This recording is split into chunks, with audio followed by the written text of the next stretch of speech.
I hate both of you.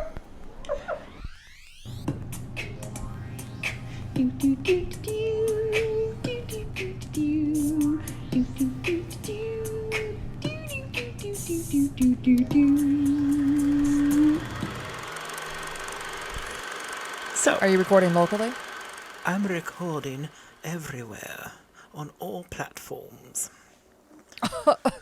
All the platforms. All the platforms. I don't know why you need that many copies of I will win that audio. award for most recordings of an episode. I will buy myself that Oscar.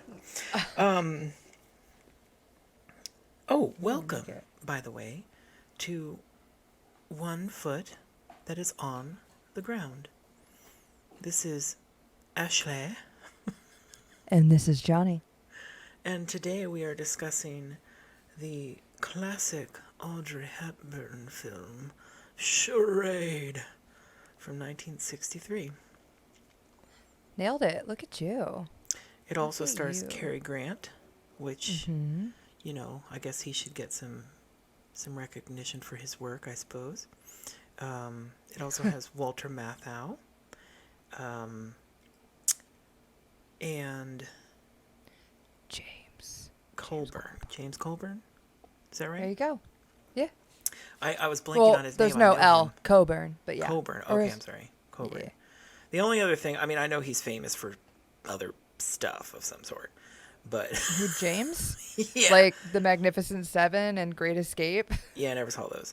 The only movie I think I've ever seen him in other than Charade is Was it Snow Dogs? Maverick with Jodie Foster and Mel Gibson. And I loved him in that. I was like, okay, I like it. I dig it. Anyway, that's a freaking fantastic movie. I know we don't like Mel Gibson these days, but especially Jodie Foster in Maverick. I fucking love her in that movie. That was one of my favorite things. He's Love also in a movie we do like. Sister Act 2, Back in the Habit. Oh, that's right, girl. I forgot about that. He is in that. He sure is. Heck yeah, girl. Get it. You snatched that award. You snatched that trophy. So,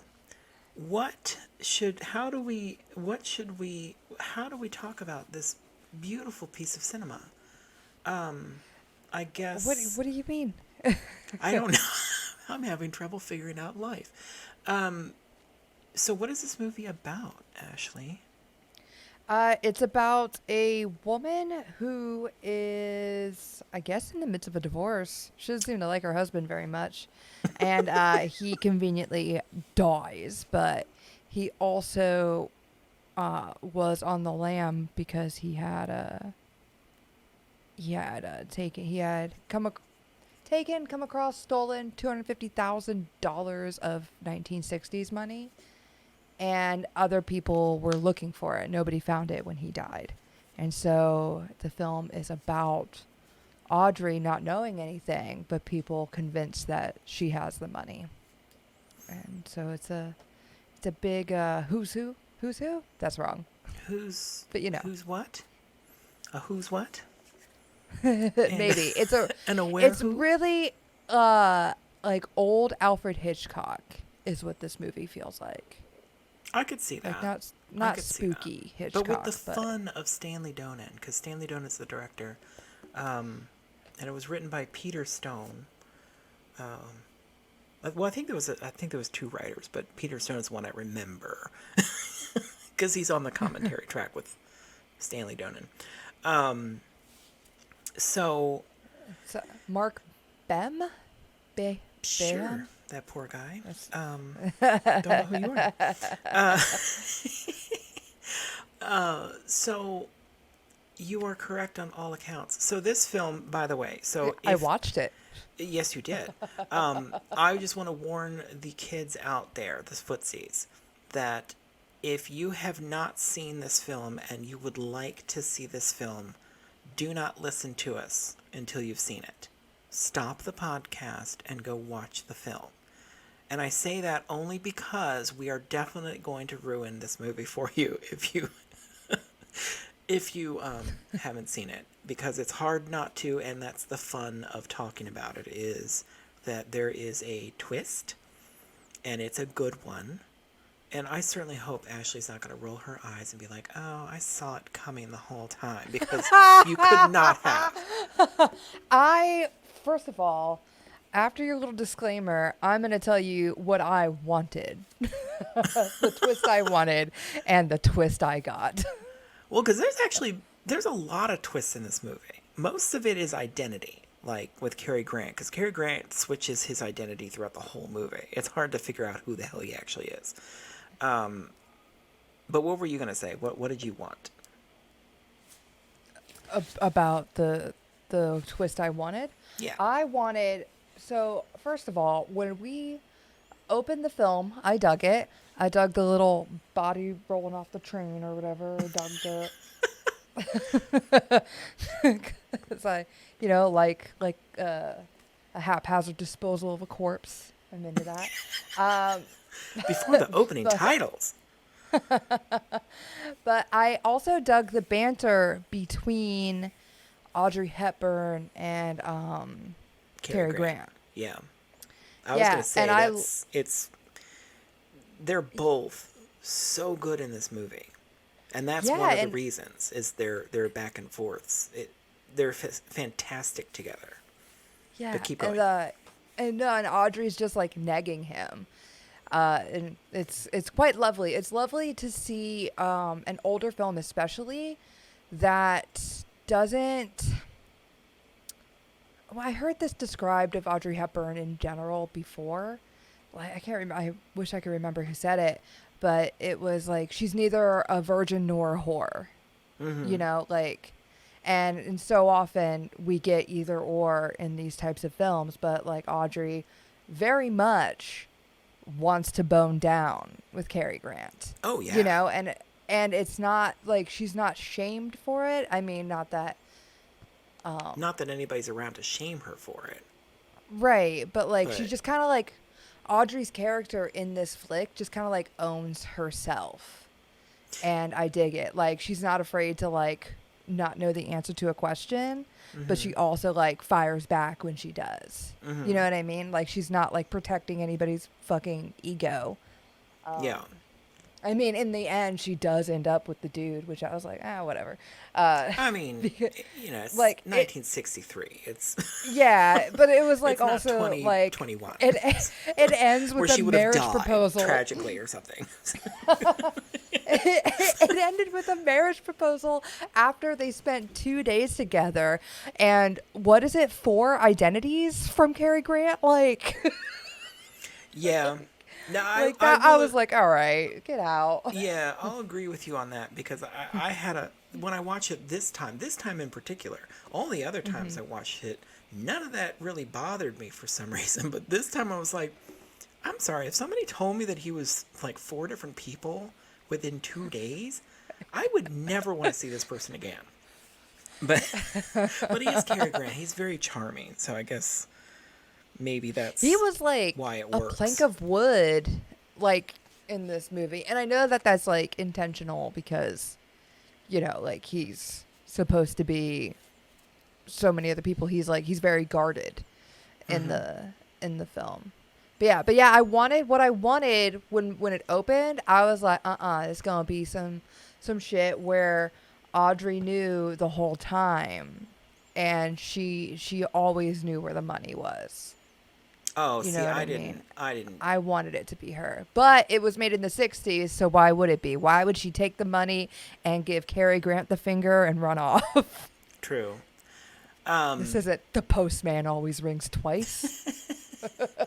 So I seriously am having the weirdest time trying to talk about this film. I don't know why. But it's like, okay, so first of all, in the context of Audrey Hepburn and her cinema, I will say that there was kind of an ongoing thing with her. Like, if you watch the history of her in films, she's constantly paired with a considerably older man. And Yes. she was never really a fan of this through all of her films, like all of them. She's like, really? Like, like you got Funny Face, where her lead is Fred Astaire. And it's like, dude, like Fred Astaire was pretty old when that happened. I don't remember a young Fred Astaire. Exactly. Like, when was that exactly? In the 20s? So you've got that. You've got like Gary Cooper in one of them. Which one was that? Was it Gary Cooper in Love in the Afternoon? I can't remember. You the what was I gotta look her up. I'm trying to look at my Blu-rays across the room, but I don't own all of her films on Blu-ray. So, oops, sorry guys. The one we did together, or the one we did for our previous podcast. We What did was that one? How to Steal a Million. That was Peter O'Toole. That was Yeah. after this. That was a few films after this. But hold on, I need to pull it up because I want to talk about this specifically. Because Roman Holiday, oh God, Gregory Peck. Ooh, girl, break me off a piece of that. He was This actually guy. probably around her age. But actually, no. Now that I think about No, it, he she was wasn't. pretty young when that. Darn it. I was thinking maybe Well, he yeah, was. in he was this closer movie, to her age, she's but- like, she's about 30 in this movie, and Cary Grant is 59. 50, close to 60. Yeah. But a few because, things. Well, a few things about that. So, I want to know who she was in with. What was that movie? I'm not going to be able to move forward until I find out. Filmography. Hold on, I'm Who looking are it you up. talking about that she's paired against? Audrey Hepburn in. And who? That's what I'm trying to figure out. Sabrina.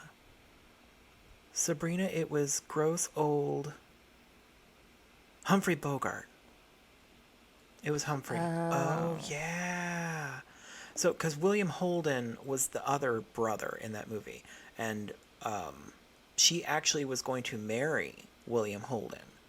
But he had a vasectomy that he did not want to have reversed. And she wanted children. So that is the only reason that they did not get hitched. And then she ended up marrying... I'm blanking on everybody's name. Who cares?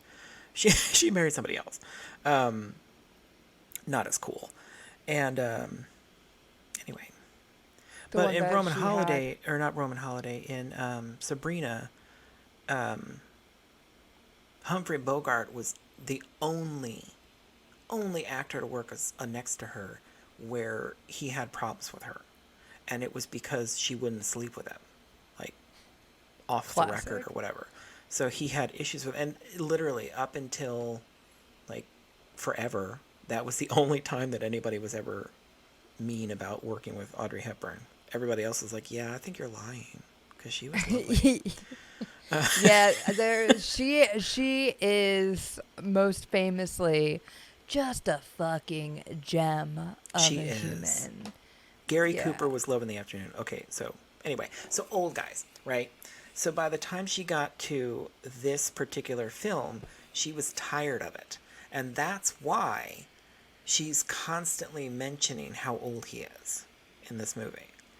Because Well, she's kind of making fun of the fact that he's older, and he's making fun of the fact that she's younger. Because she was like, dude, Cary Grant's old. He's like literally retiring. Like, this was one of his last films.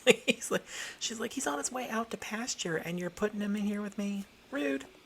yeah, well, I read that that it was supposed to be he was supposed to be more flirtatious with her, but he felt uncomfortable with it because of the age difference, and so they like altered the script a bit so that she would hit on him.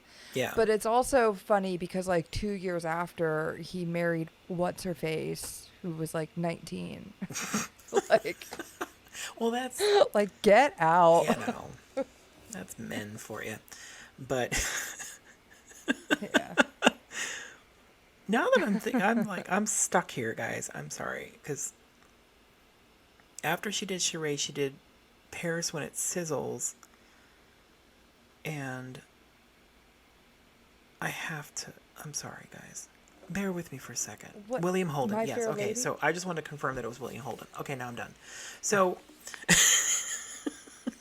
because I was like, wait a minute, wasn't she in Paris When It Sizzles with William Holden as well? Which was kind of a tough thing for them because of their past history and the fact that they didn't marry. And now you're in this film together being romantic while your husband's leering in the background. What are you doing with my wife? I still can't remember his name, but I really don't care. So, anyway. So, Charade. So let's go into some more information. So first of all, I have to bring up stuff that I just know that I think is fun. So the first time she goes to the office, the American consulate or whatever it is, where Walter Matthau told her to show up, like at 12 or whatever. Mm-hmm. And she goes into that building to meet him. The two guys that are getting into the elevator after her are actually Stanley Donen and Peter Stone, visually, and, well, audio as well, but they switch their parts in the audio. So, like, Stanley is speaking for Peter, and Peter's speaking for Stanley. I just thought that was fun. Nobody cares. Complete silence.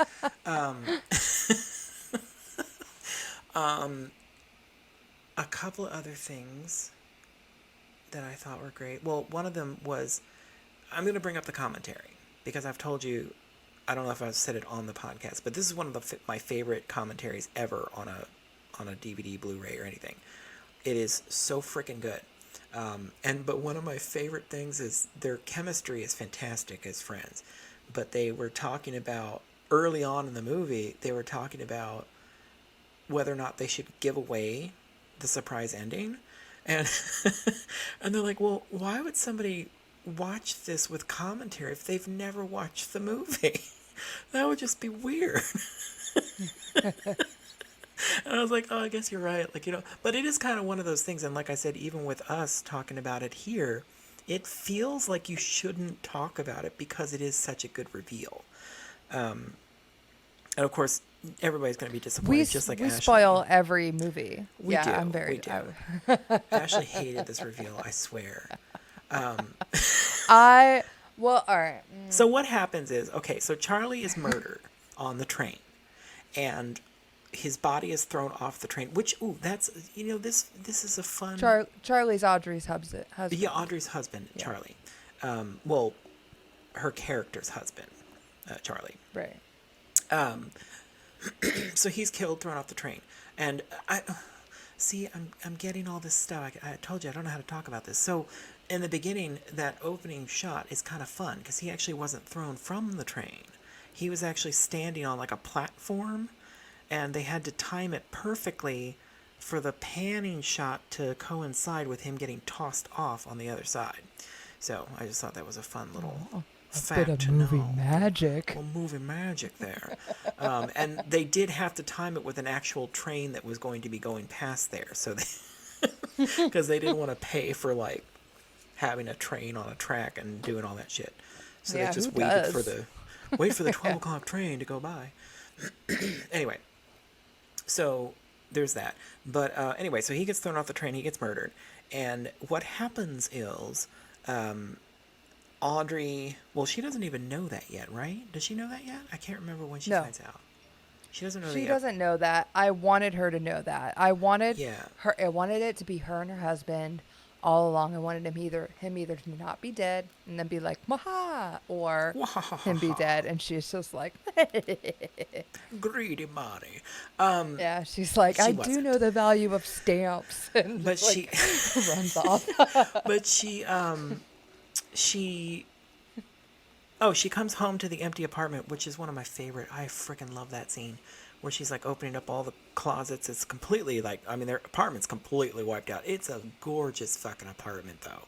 Holy shit, can you imagine if that's your apartment in Paris? What? Yes, please. It's gorgeous beyond belief. But anyway. Also, that must have been another expense spared. Because they're like, well, he took everything. He took everything, so we don't even have to furnish this apartment. Yeah. That's true. That's true. That And we didn't have to like watch them try to dig through the apartment. You know what I mean? Exactly. Ooh, Like look at we you just with your like we smart. just like skipped over all of that in I one have to big say, blow of that was her husband being a dick. yeah, I have to say though, like you mentioning that makes me think when I was watching this, and this happens a lot with cleverly written films. I love cleverly written films, and I always think to myself, how do you do that? Like I couldn't even begin to fathom how to write something so clever. Does that make sense?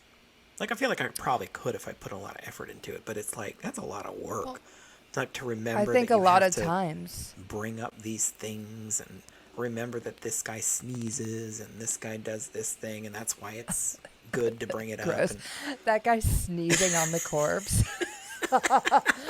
One, I just want to say, I think that it's just, you're just not writing it straight through. Like, you can write it straight through, and then you just, like, go, and it's just, like, all in the edit, I think. A True. lot of clever things are. True.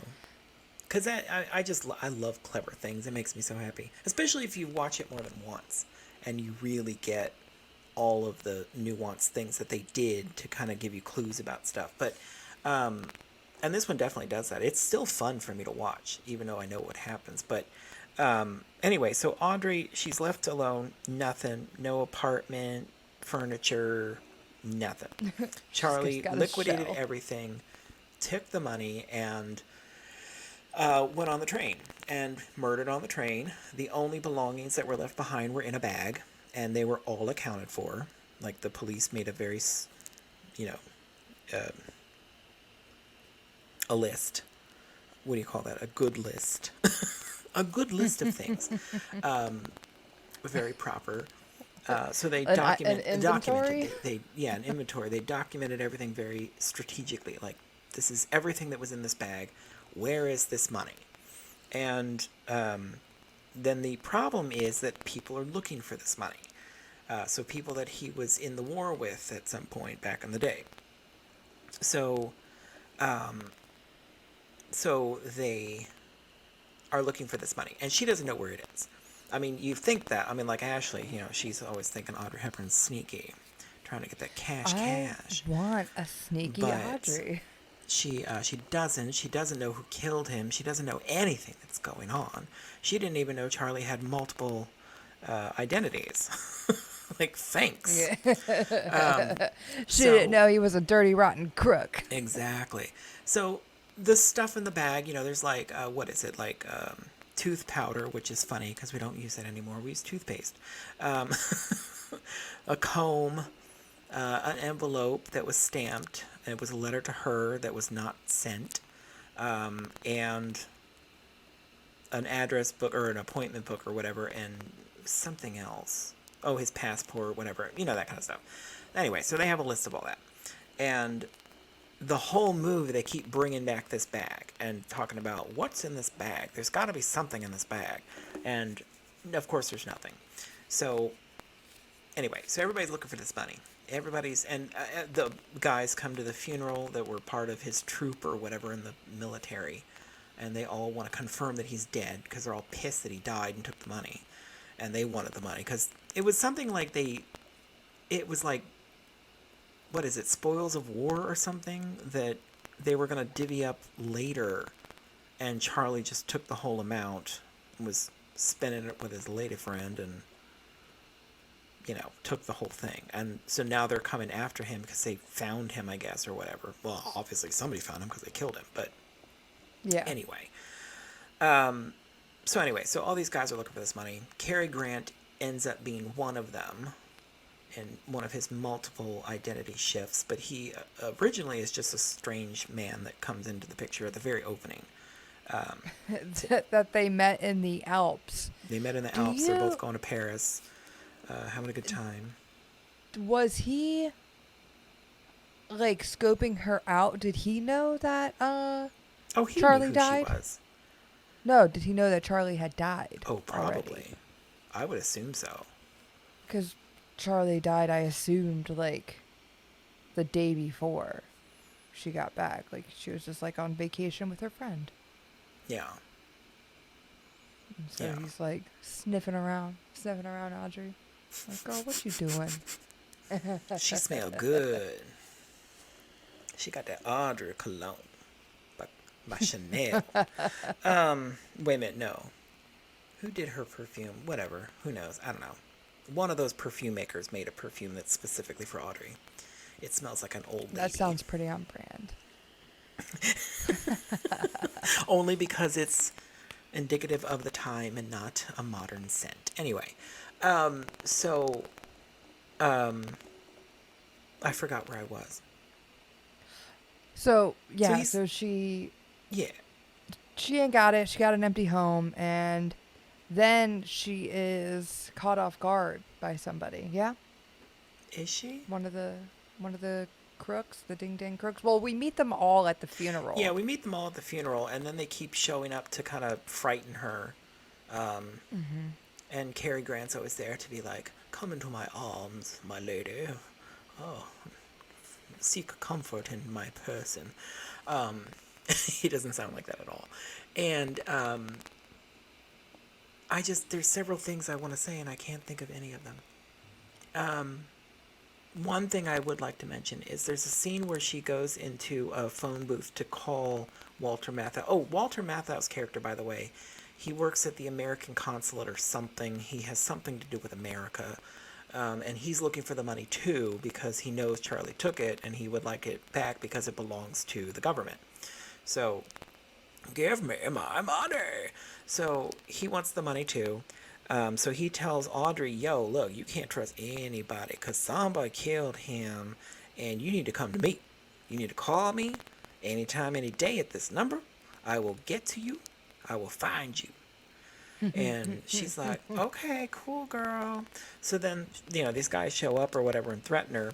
And she's in the phone booth making a phone call. And the only reason I'm bringing this up is because it's not important, really. But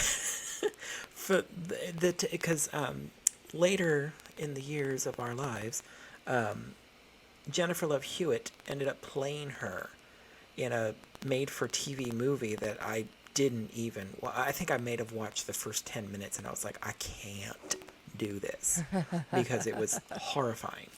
Like, her accent alone was like, why did you even attempt to copy Audrey Hepburn's accent? Because it's impossible. It's like if you're not a Glenn Close or a Meryl Streep, you're not going to be able to pull this off, man. Anyway, but I was bringing that up because that is the only time that I've ever said the casting made sense. Because in that scene, the angle of the camera and her bangs being the way that they were, she did look like Jennifer Love Hewitt. Like, it was creepy how much she looked like her. So I was like, oh, I could see that. Or vice versa. Obviously, Jennifer Love Hewitt looked like Audrey Hepburn, but I was like, oh, yeah, I could see that. But they didn't do it right, so whatever, who cares? Well, I think they both have, like, those big eyes. I think they have a similar, like, eye shape. Well, their whole... The two of them. Seriously, watch that scene again. You'll see it. Like, that angle on Audrey looks just like Jennifer. Like, the nose, the cheeks, the mouth, the bangs being the way that they were. But it was only in that scene. Every other thing I've ever seen, I own all the Audrey stuff for the most part, or have in the And past. I own all the Jennifer Love Hewitt stuff. And that's the only time I ever was like, oh yeah, I could see that. Anyway, so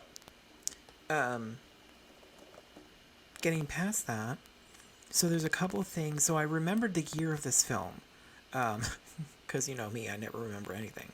But 1963. So when this came out, it was after the assassination of John F. Kennedy, just like Dr. Strangelove. Because in Dr. Strangelove, they actually had to edit dialogue in that film because it was coming out after the assassination. And they said originally, Slim Pickens says, "Oh, you could have a lot of fun in Dallas with this, like with the package that they get in the Plan R." Which, if you haven't seen Dr. Strangelove, I'm not even going to go into that. But anyway. So he says you could have a lot of fun in Dallas, but they had to change that to... What did they change it to? Because he was assassinated in Dallas, right? I am not the best person to ask that. I think it was Dallas. Anyway, whatever.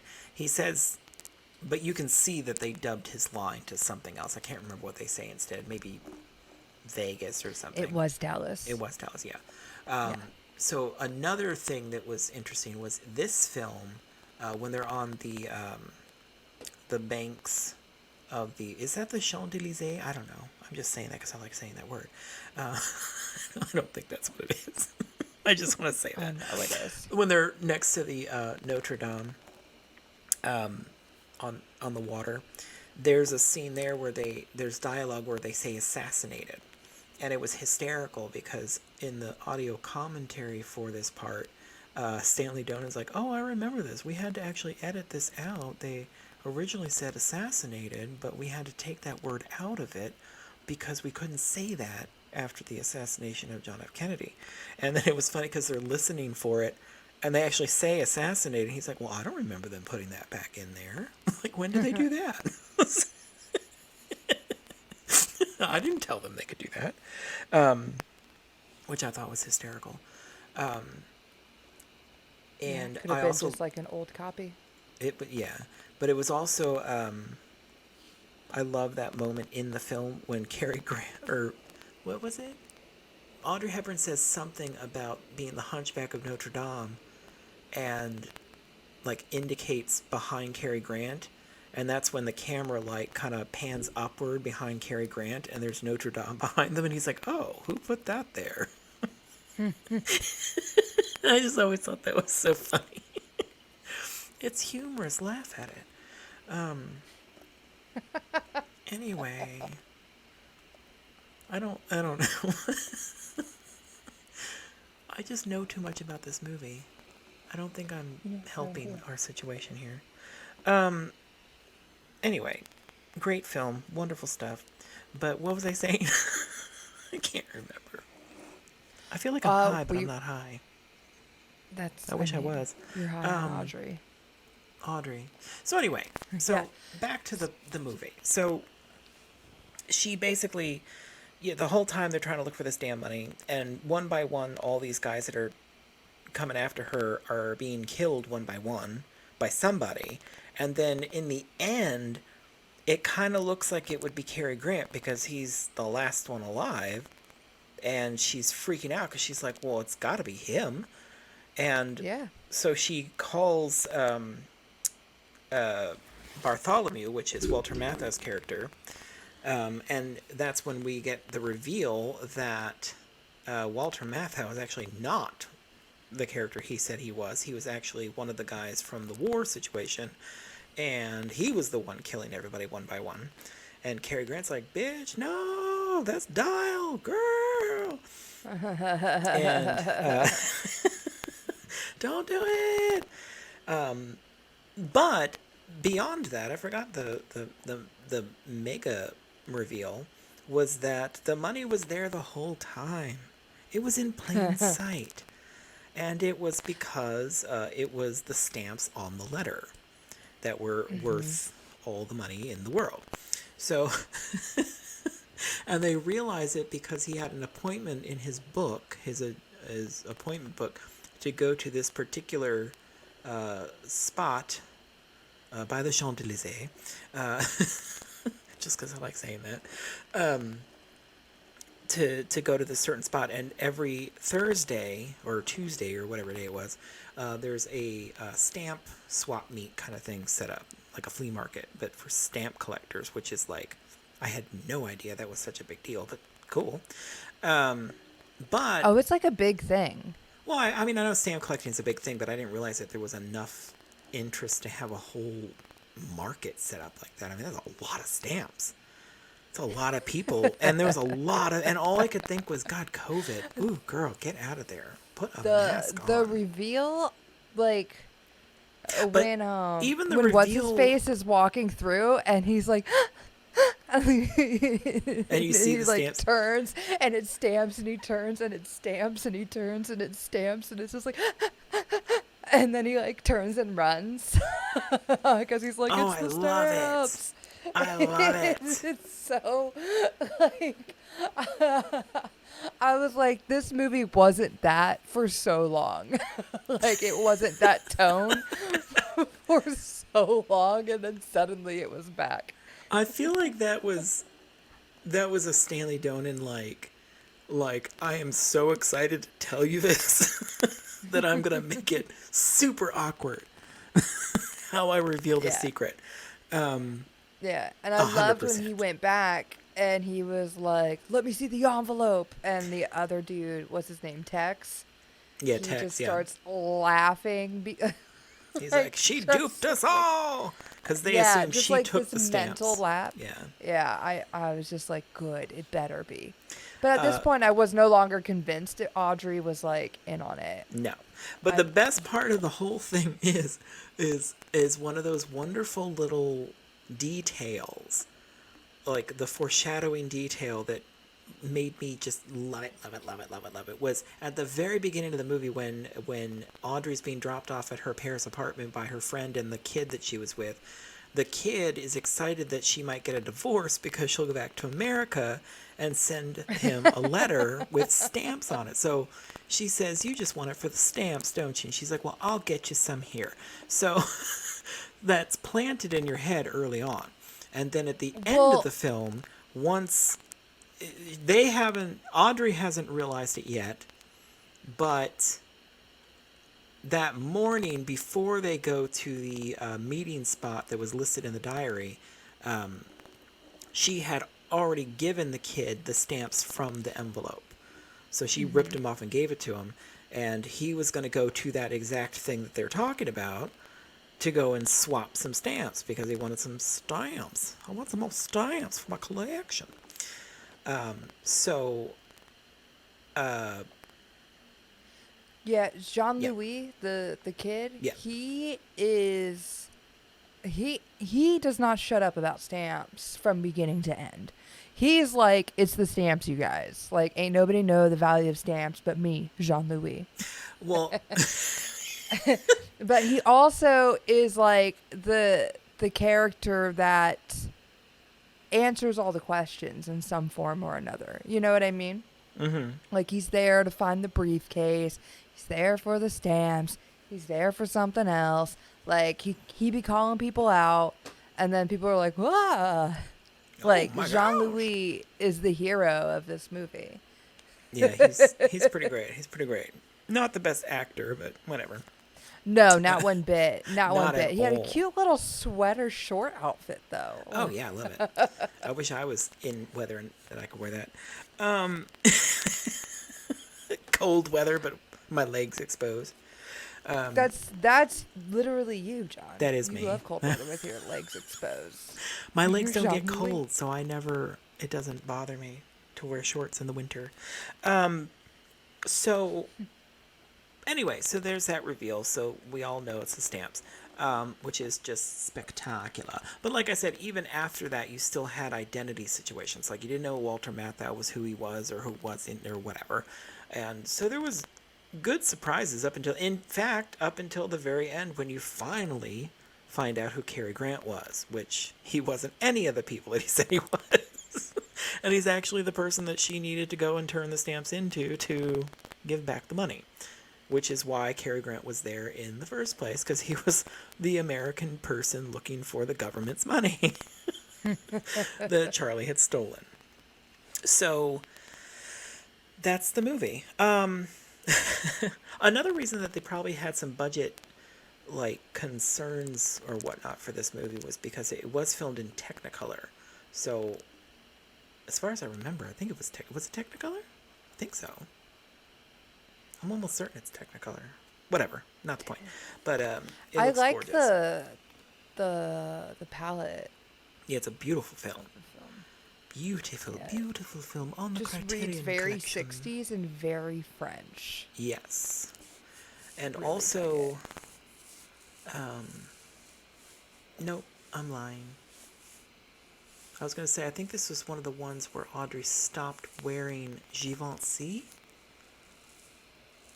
But that wasn't Where she this one. stopped? Yeah, she had a weird period of time where she didn't wear Givenchy in her films.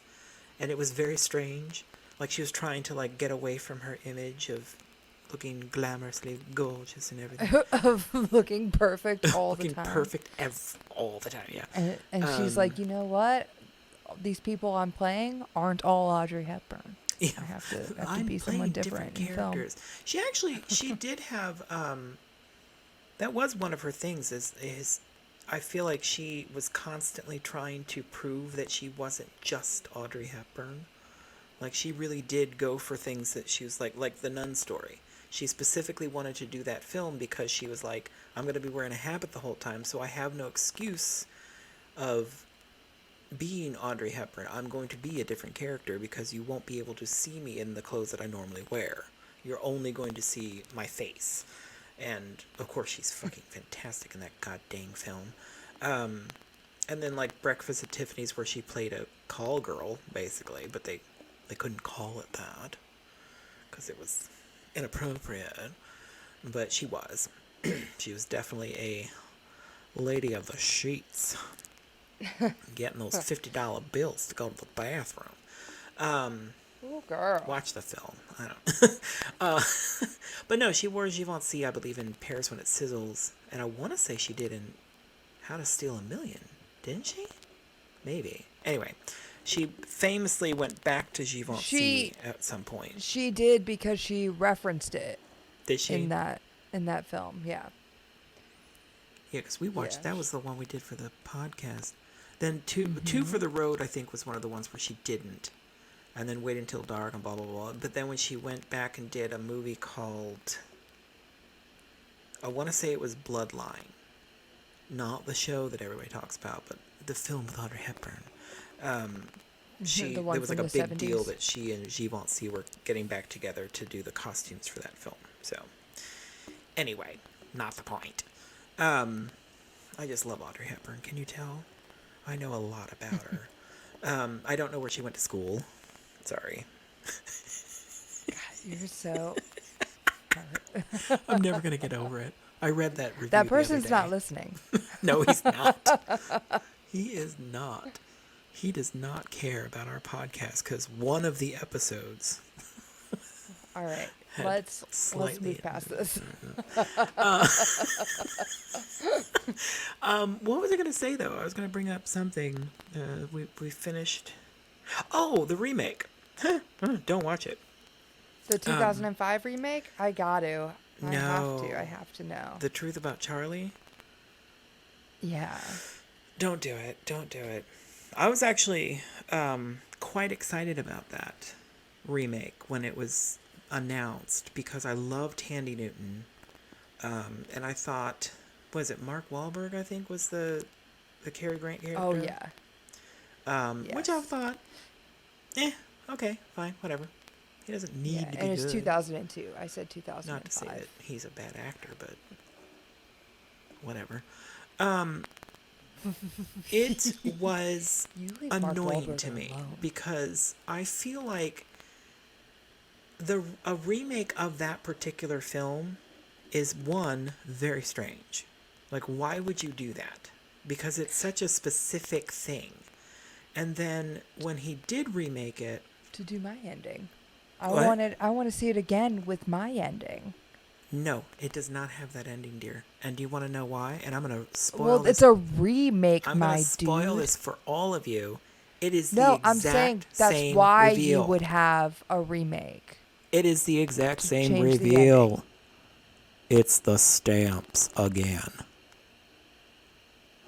Like they didn't It can even... still be the stamps. It's just I'm saying, ew, that was dumb. I just went to see this to find out that you did the exact same plot reveal, which isn't even that exciting in modern times. Stamps still have value. Oh, also, the remake was then not for you. no. You know what I mean? But, it was but. like the remakes of all these Disney movies. Those aren't for us. Those are for a new generation well, except for to Cinderella. not watch I liked something the that's Cinderella old. one, even though I was against it for so long because it doesn't have my favorite song in it. But it was actually a very, very, very good movie. I remember you talking trash, and we got called I out totally talk trash about that. by a listener. fucking movie. But Kate Blanchett was the stepmother. Yes, please. Yeah, Helena Bonham Carter was still a bad choice for the godmother, though. Fairy godmother. Anyway, no, The Truth About Charlie. So, I went and saw that on one of those preview screenings where you get, like, the little movie poster ticket thing and go see the movie early before it comes out. And it was one of the ones where they had prizes to give away to the audience for, like, what do you call it? Trivia. And it was so much fun because I was the only one there that had obviously ever seen the original movie. So I knew all the answers to the questions and nobody else raised their hand at all. So I won all the prizes. I had a Truth About Charlie hat. I had an umbrella. I had a poster. I had one other thing. I can't remember what the other thing was. But I was like, and everybody kept getting annoyed because I knew all the answers. I was like, sorry guys, if you don't watch the original movie, then why are you even here? And then they were probably to see a free movie. Very disappointed because it was not very good. Was it even advertised as a Charade remake, though? I don't know. Was it like, did they even go heavy-handed with it? Can you imagine? People probably weren't the highly anticipated remake of Charade starring Audrey Hepburn. I can't remember. I don't. You know what I mean. Like, sometimes when a movie gets like redone, the Psycho remake or whatever. That's a big deal. They'll toss in, like, hey, this is that thing you love. You know? See, probably not. I think, like I said, like when I went to go see that preview screening, I think I was probably the only person that knew that it was a remake of Charade. Right. But I can't remember. Maybe I read it on, I don't know, because the internet wasn't a thing back then, was it? What year was that, 2005? In 2002? Oh, 2002? The internet wasn't a thing. They didn't have internets. Like, I'm trying to figure out how I would have known that it was a remake of Charade. Maybe I read it. Oh, I probably read it in Entertainment Weekly. That it was coming out. That's probably what it was. Or you caught one of those, Entertainment what's his Weekly name? was my jam, yo. The Roger Ebert review. Oh. Don't go and watch this horrible remake of a beautiful film that I gave 2 thumbs up.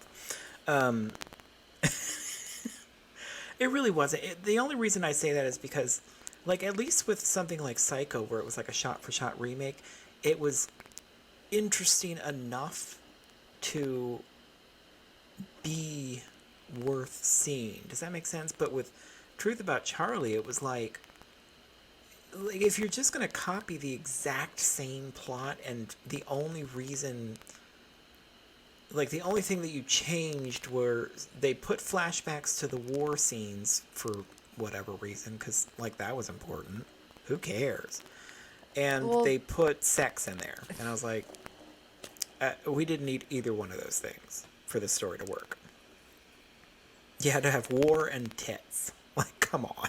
Give me a break. It was around the time of the war, though, wasn't it? What? Did they not? Well, I guess they mentioned the war in the film because of the dudes who were after. Yeah, that's Charlie. Where the money came from. Was their spoils of war or something? Yeah. So I mean, I guess to maybe make you care a little bit more, or to make it more exciting. Also, I looked up the posters to this movie, and they are all awful. For what movie? I love it. For The Truth About Charlie. There's stamps all over all the posters. That was the other thing. That was so infuriating about that movie. It's like, dude, you literally gave away the movie in the posters. Like, you're an idiot. Jean-Louis tells you the whole time that it's the stamps. They might as well have just had Jean-Louis won't shut up about it being sitting stamps. there with stamps on her nipples or something saying, that's what it is. Shaking her tatas. Well, wait a minute. That would be a different movie, first of all. No, it wouldn't. That would not be a mystery. It's the exact same movie. So, have we said all the things we can say about Charade? Sure. I think I have. I'm pretty sure I probably know more information, but I'm not going to try to dig it up. I love this film. What would you rate this movie? I would rate this as it's high because I really do love this film. I think it's beautifully photographed. The color palette is perfect, like we talked about. It's Audrey fucking Hepburn, so that's huge props, yo. And Stanley Donen. I love Stanley Donen movies. I think he's a fantastic filmmaker. I would say 8 toes. Solid. Perfect. 8 toes. 8 beautiful tootsies.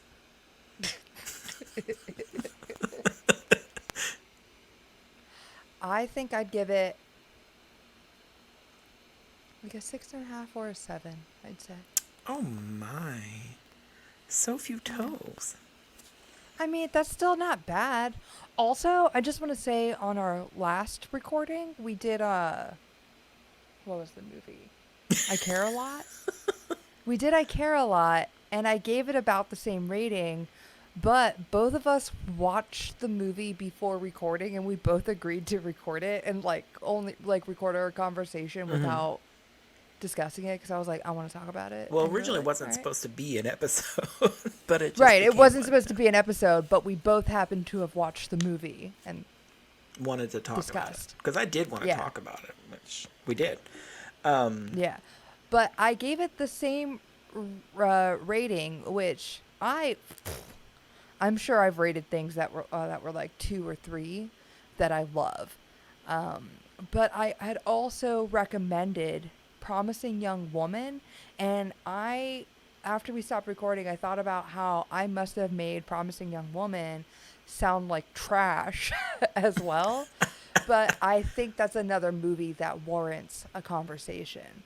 Not like it was another movie where I didn't love the ending, but I do think that the conversation to be had from that movie is super valuable.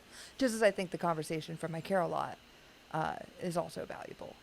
You know what I mean? Like the conversations around those. Same with Charade. I mean, it's totally. Well, that's what I'm saying. Like the 6.5 toes. That's not that bad. I know. I'm just being sensitive because it's Audrey. I think she deserves more toes. I know.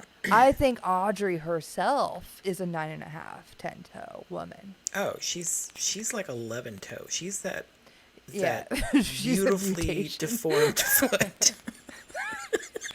And you know what? I would absolutely agree. Yeah. Love her. I Wonderful do. human. I freaking love her so much. And not Jason was it's so funny too, because Jason came in while I was watching Charade, and he's like mentioning because Audrey is one of those women that people seem to love but have no idea who she is.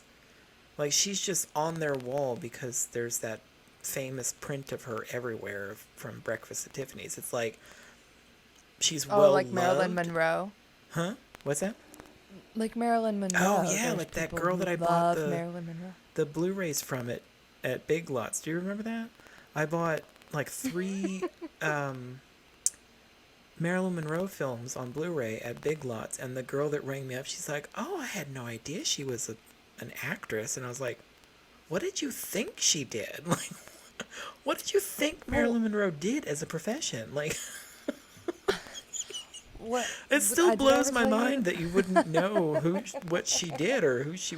It's just weird, but I feel like that's the same with Audrey. Well, yes, I had an employee who had like a Marilyn Monroe keychain, and I made a comment about it, and she was like, "Oh yeah, she's like my idol," and that's how this girl like legitimately spoke. And I was like, "Oh, awesome. Like, what's your favorite Marilyn Monroe movie?" And she was like, "What?" And I was like, "Your favorite Marilyn Monroe movie." And we worked at a movie theater at the time, and My Week with Marilyn came out, and she was like, "I loved My Week with Marilyn." And I was like, "Oh, I mean, okay. So, all right. So that's like a movie kind of like dramatized like about, Marilyn Monroe, but Marilyn Monroe like wasn't actually like my favorite gentlemen prefer blondes. Like it was so like now you go. Like and it Oh, took me a beat because I truly did not understand that she would idolize Marilyn Monroe but still not know that she anything. was like Yeah. a film star. But yeah, no, Marilyn Monroe is just like a sex symbol, I guess. I Or feel what, like like she looks Audrey's like. kind of the same, but the complete opposite. Like, Audrey Right. is the She's glamour. glamorous, sophisticated, just because she was never. I kind of love that about Audrey. It's very hard to criticize anything about her because she didn't do anything bad, really. Yeah, even when her parents were Nazi sympathizers, she was like, absolutely not. She's like, And, ew, gross. Gross. I'm going to go fund the revolution. Bye. Exactly. And I'm eventually going to be the ambassador for that thing that people do. What is that thing she was? I can't remember what it was. She was. Annie Lennox is that, or was at one point. What is that called? You're going to have to be more Good specific. Peace my love. Ambassador or something like that? Not Greenpeace, no. Something. I can't think of what it's called. Goodwill ambassador. Goodwill Ambassador, that's it.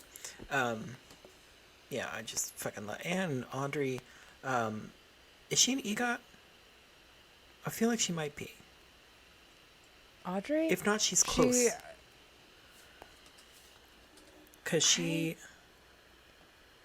Yes. she is an EGOT? Yes. Yeah, I thought so. Yeah, girl, she got that Grammy. She got that Grammy. And you're like, what'd you get a Grammy for, girl? I got it for telling children's stories.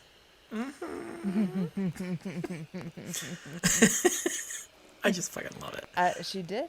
Get it, girl. Yeah, she's pretty great. She's just fantastic all around. But anyway, Audrey, yeah, love it. No, what was I going to say? I was going to say something. The Marilyn thing, the Audrey thing. Oh, same with you. Like when you encounter that girl for the Marilyn Monroe.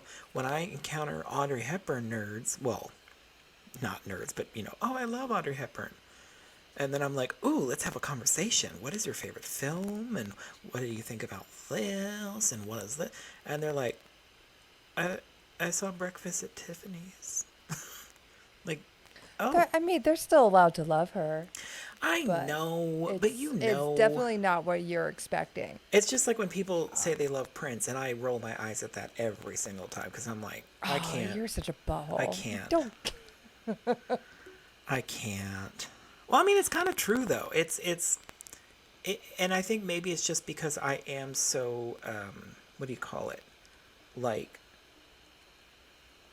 I am obsessive about the things that I love to the point where I know too much. Obviously, I don't know where any of these people went to school, but Yeah, you have no chill. No, I'm like all in. So I'm like, when you say, oh, I love this, I'm like, ooh, I can finally talk to somebody. And then you find out, oh, I can't talk to somebody. I'm still the nerd in the corner. No, yeah, John, what you need to do is wait for people to say, I'm obsessed with this. I bet you it would still came up the same way. I'm obsessed with Audrey Hepburn. I've seen My Fair Lady. Can I tell you one more story about like Audrey Hepburn and the Marilyn Monroe incident?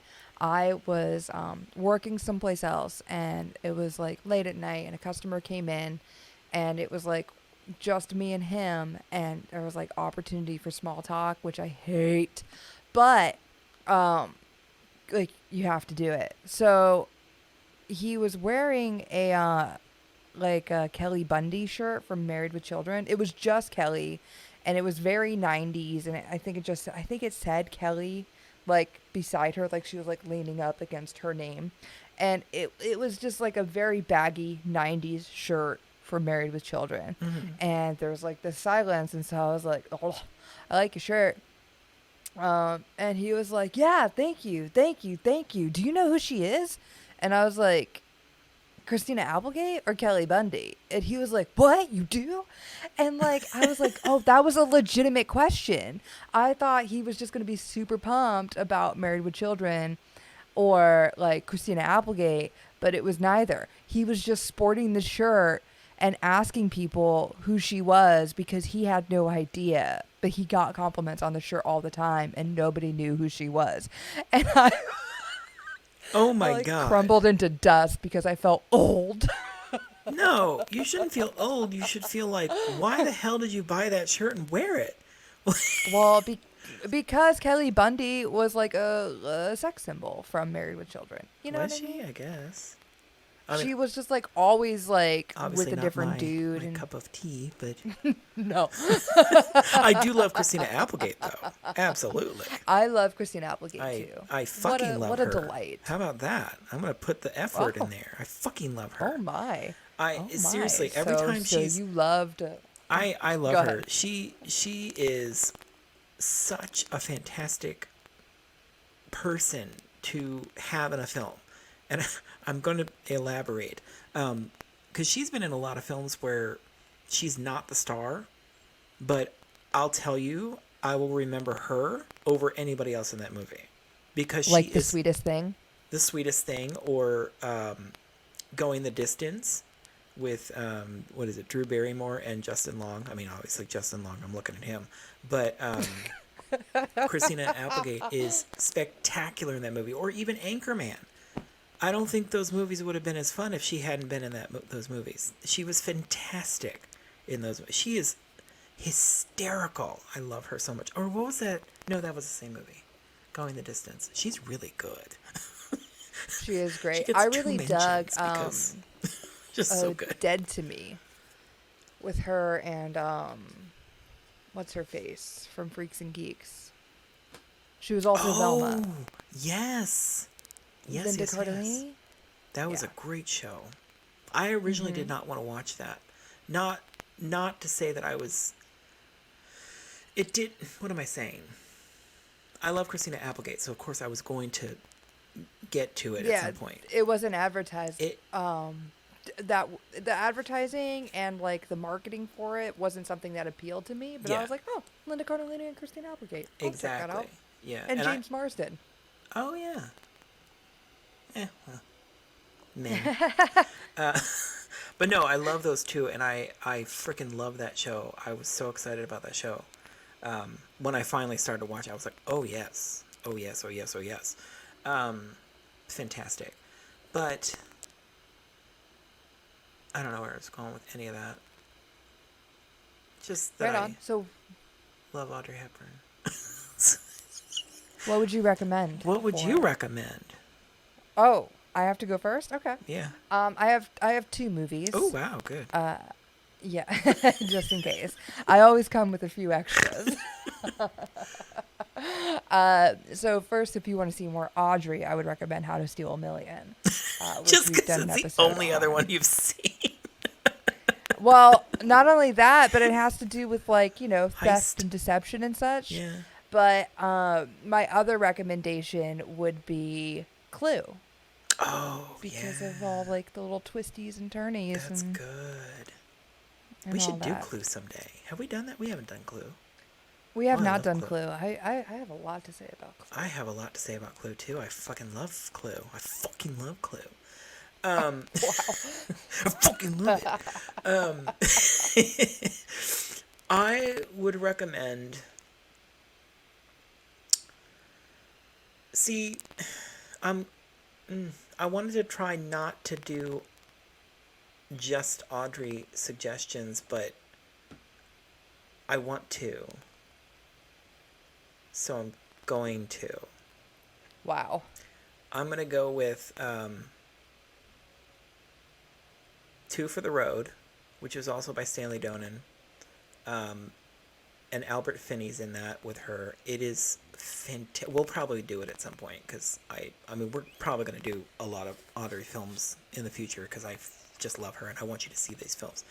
But Two for the Road is a spectacular film. It's not like a lot of the other ones.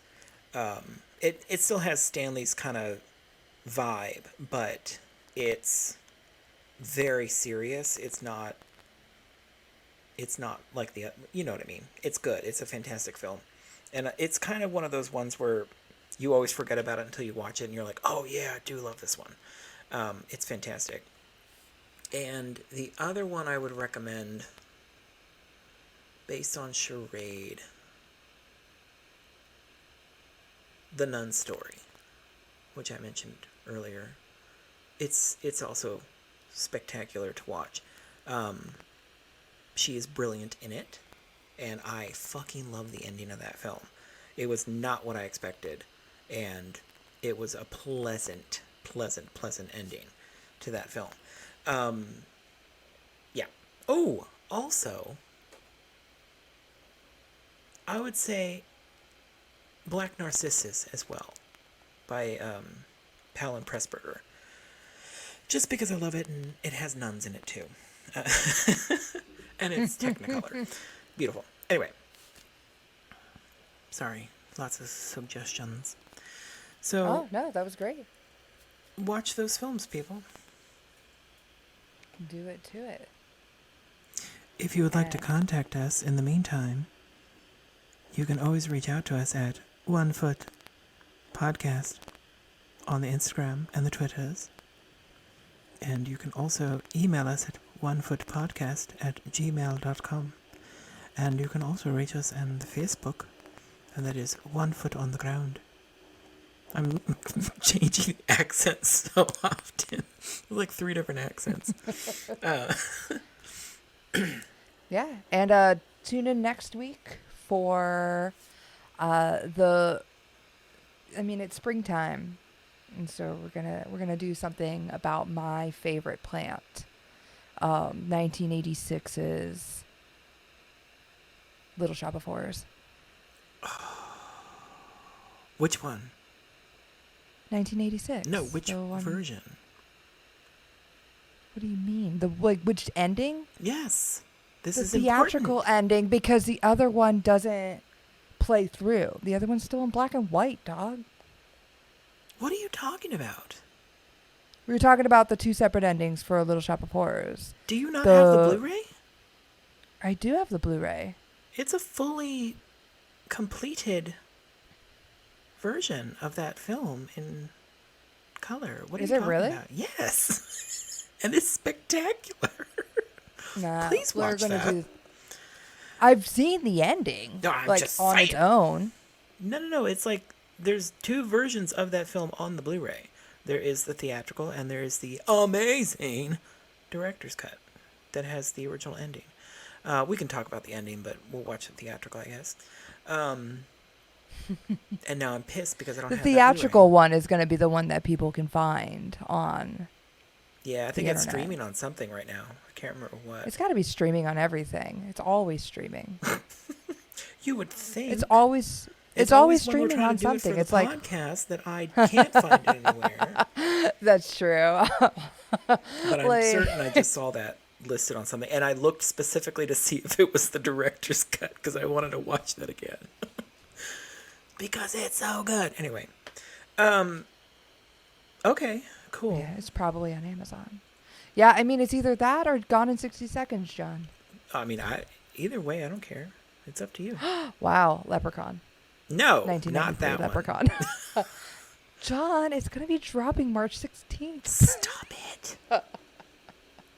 It's my birthday. What? March 17th is my birthday, St. Patrick's Day. Oh, I knew that. This guy. Still, This- I'm not get doing out. Leprechaun just for your birthday. Well, Why wouldn't you do a film that you we're gonna have loved? to go off air. What? First of all, I can talk day and night about how Leprechaun changed me.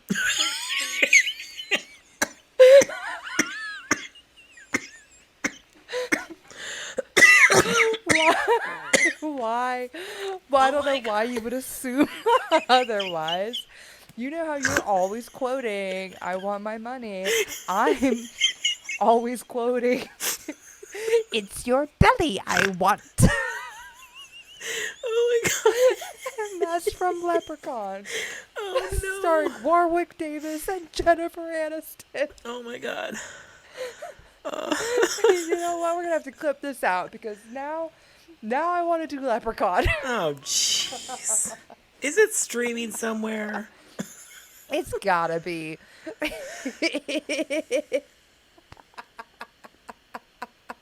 I am not paying for that.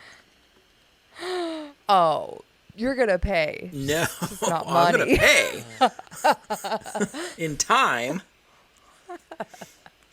Are we really doing that? Is that your final? I'm looking to see. Now if that it's you on mentioned Netflix. 3 films, which one? Oh, it'll be like Clue. Let's see which one you get. Man, I can't believe this. It's not streaming anywhere, is it? It's not. That is hysterical. I swear, it's always streaming on something, like you say. I swear I've It's seen gotta be, all of those though. movies streaming on something recently. Yeah, where it's like Leprechaun in the Hood. Because you always Leprechaun see in Jennifer Space. Aniston's face down in the corner. Being like, Yes. oh, I'm a leprechaun. It's How do you spell leprechaun? it's on Peacock. I'm not signing up for Peacock. I have Peacock. It's free. Oh. Unless I mean, that's one of the ones you have to pay for. I don't know. How do you spell leprechaun? I'm pretty sure it's free. LEPRECHAUN. Okay, so it's not on HBO Max. Ugh. No. What did you No, check? it's on. I googled and I put in where to watch. Oh. It's on Peacock. Peacock? Peacock? That's the that's the one. Leprechaun in the hood. Oh, look, Not in what the am I hood. looking We're at? Not doing it in the hood. Oh, What's that? no, I have to buy or rent it. 1993. All right, fine. We'll do Little Shop of Horrors. Yeah, what's that streaming on? Give me the streams, yo. Give me the streams. That's hysterical. So, yeah. Oh, we should probably end the poor kids. For footsies.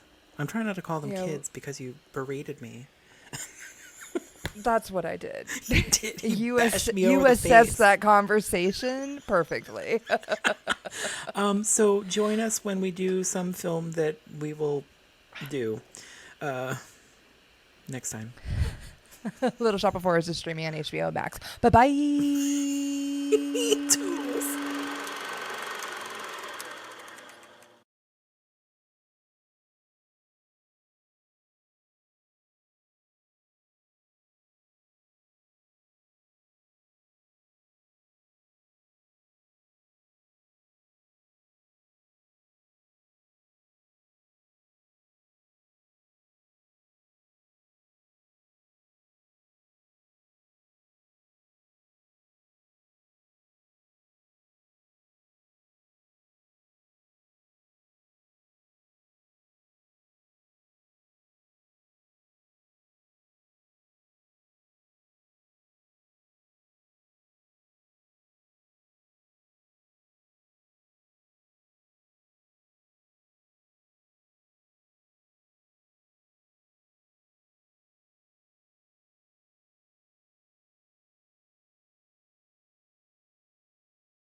Oh, Chadwick Boseman.